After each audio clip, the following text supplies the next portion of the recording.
Pasti teman-teman sudah tidak asing lagi dengan gambar di sebelah saya ini. Kira-kira sosok apakah itu? Yes, benar, itu wujud dari sosok pocongan. Hantu ini adalah sejenis hantu yang berwujud guling. Di Indonesia, hantu semacam ini dikenal pula sebagai hantu bungkus, atau dengan nama lain, biasa dikenal dengan sebutan pocong. Mari kita bahas asal-muasal makhluk jelek yang satu ini. Jangan kemana-mana, tonton sampai selesai.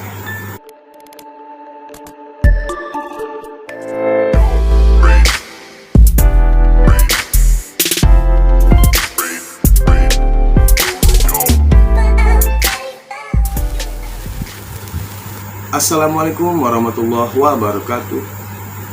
Kali ini kita ada di segmen baru, yaitu segmen Semi, Sejarah Misteri. Segmen pada kali ini kita akan mengangkat sebuah tema, misteri pocong. Saksikan video ini sampai selesai agar teman-teman bisa ambil kesimpulan dari video ini. Sebelum kita masuk ke pembahasan, dukung terus channel ini dengan subscribe, like, komen, dan share. Yuk masuk ke pembahasan.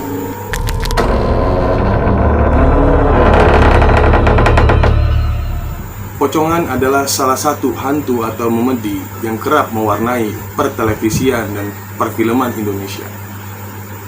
Beberapa film baik yang bergenre horor maupun komedi. Lu becong ya? Bukan, gue pocong. Ya Allah! Duh, udah kurang ajar dong pocong. Berani banget sih ah. Biar gini-gini juga udah lulusan sertifikat. Jurusan? D3. D3? Apaan tuh? Dari dulu dong nggak? Pas. Bahkan sering menjadikan pocong sebagian peran utama maupun judul film. Memedi Jawa yang terbilang paling kondang adalah pocong. Sosok hantu itu berdasarkan mitologi Jawa selalu berbusana kain kafan berwarna putih, berbungkus seperti bentuk guling.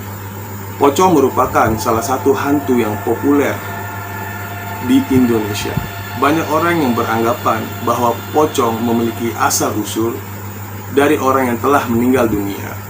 Konon, tali pocongnya tidak dilepas saat proses pemakaman, hingga arwah si mayit bergentayangan untuk meminta tolong dibukakan tali pocongnya.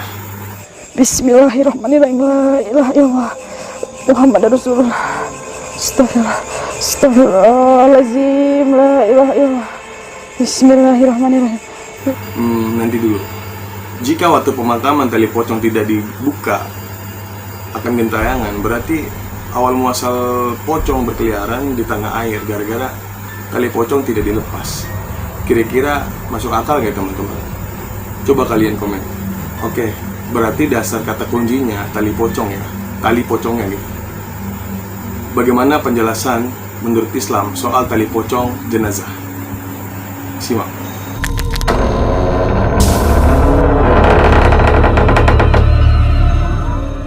Dalam proses pemakaman jenazah, terkadang kita dapati terjadi perselisihan tentang apakah tali pocong jenazah dilepas atau tidak.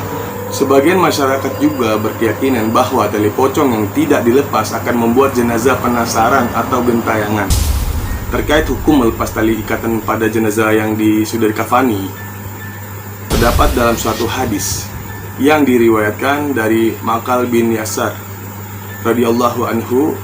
Ia berkata, ketika Nabi Muhammad SAW meletakkan Nuaim bin Mas'ud ke dalam liang kuburnya, Nabi melepaskan ikatan pada mulutnya. Hadis riwayat Al-Baihaqi. Adapun melepas tali pocong di kepala dan di kaki, hukumnya mustahab, dianjurkan. Karena tujuan mengikat kain kafan adalah agar tidak tercecer si mayit, dan hal ini sudah tidak dikhawatirkan lagi ketika si mayit sudah di liang kubur. Adapun hadis Nabi yang dimaksud itu lemah ya teman-teman. Sebagian menjelaskan oleh ulama, salah satunya Muhammad Nasruddin Al-Albani dalam kitabnya yang berjudul Silsilah Ad-Daifah.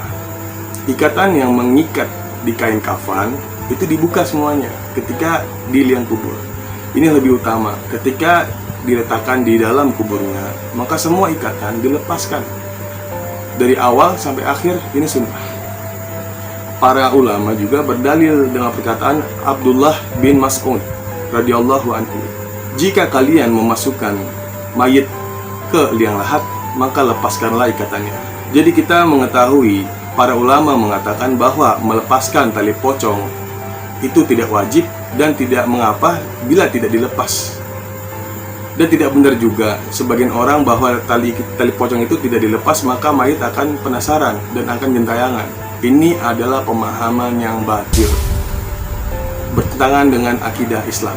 Sebagaimana hadis dari Abu Hurairah radhiyallahu anhu, Nabi Shallallahu alaihi wasallam bersabda, teman-teman, ketika seorang insan mati, terputuslah amalannya kecuali 3 perkara. Yang pertama, sedekah jariah. Kedua, ilmu yang bermanfaat. Dan yang ketiga, anak soleh yang mendoakan dirinya. Hadis riwayat Muslim. Dan dikuatkan juga pernyataan tersebut dengan firman Allah Ta'ala di surat Al-Mu'minun ayat 99 dan ayat 100, yang artinya, hingga apabila datang kematian kepada seseorang dari mereka dan mereka berkata, "Ya Robku, ya Tuhanku, kembalikanlah aku ke dunia agar aku beramal soleh terhadap yang telah aku tinggalkan." Apa kata Allah? Sekali-kali tidak, kata Allah. Sesungguhnya itu adalah perkataan yang diucapkan saja. Jadi dia mengaku-ngaku aja, hanya mengklaim, bukan berarti diiyakan sama Allah. Jadi itu hanya keinginan dan perkataan orang yang sudah mati saja, karena dia menyesal selama hidupnya di dunia kurang beramal atau tidak melakukan amalan-amalan soleh. Maka orang yang sudah mati sudah terputus amalnya. Jadi tidak bisa gentayangan dan penasaran, apalagi sampai-sampai membunuh manusia karena gentayangan tersebut. Itu batil, itu bohong, itu mitos, teman-teman. Justru orang yang sudah meninggal akan menghadapi fitnah kubur. Dia sibuk dengan fitnah kubur itu. Rasulullah SAW bersabda, jika seorang mukmin telah didudukkan di dalam kuburnya, ia kemudian didatangi oleh 2 malaikat, ditanya-tanya.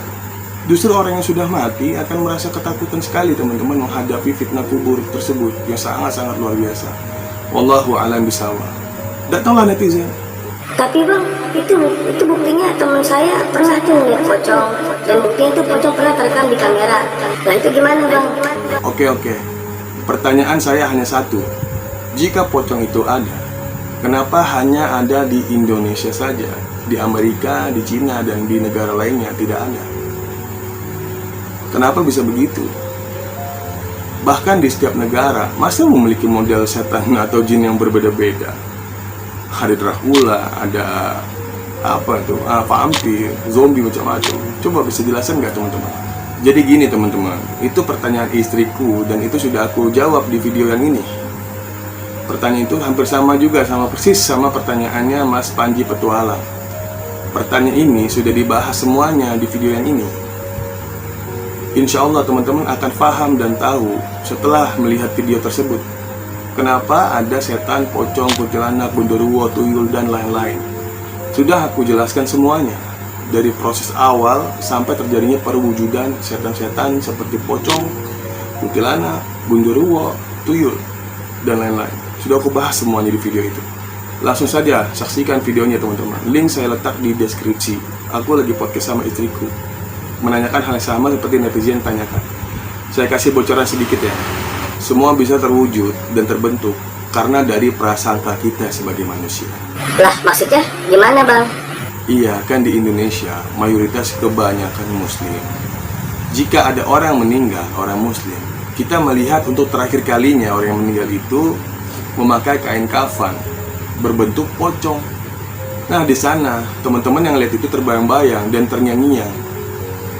Sampai malam tiba, teman-teman melewati rumah orang tersebut dan timbul sugesti jika ada dia lagi berdiri, lagi duduk, atau lagi ngopi di depan pintu.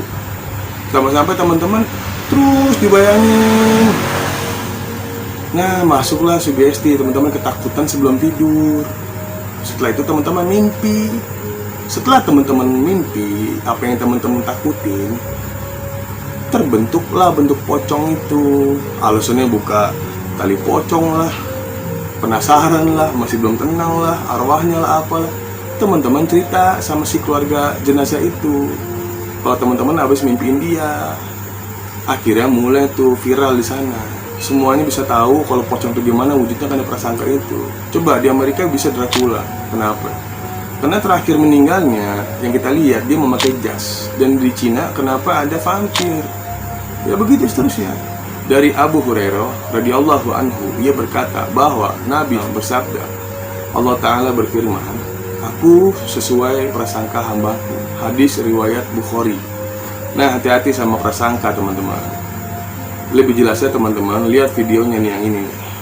Sudah saya bahas semuanya sama istri saya, karena pertanyaannya sama seperti netizen itu. Itulah sedikit pembahasan mengenai pocong. Kira-kira bahas apa lagi ya? Soal sejarah misteri untuk video selanjutnya teman-teman. Komentar ya. Kalau menarik akan saya angkat di video selanjutnya. Terima kasih sudah menyaksikan video ini sampai selesai. Dan mohon maaf apabila ada salah-salah kata yang disengaja ataupun yang tidak disengaja, atau kurang pas dalam menyampaikan materi atau informasi. Mohon dimaafkan sebesar-besarnya. Saya BP Hatta pamit izin dulu. Next, kita ketemu di video selanjutnya dengan pembahasan yang jauh lebih menarik daripada ini. Jangan lupa subscribe, like, komen, dan share. Assalamualaikum warahmatullahi wabarakatuh.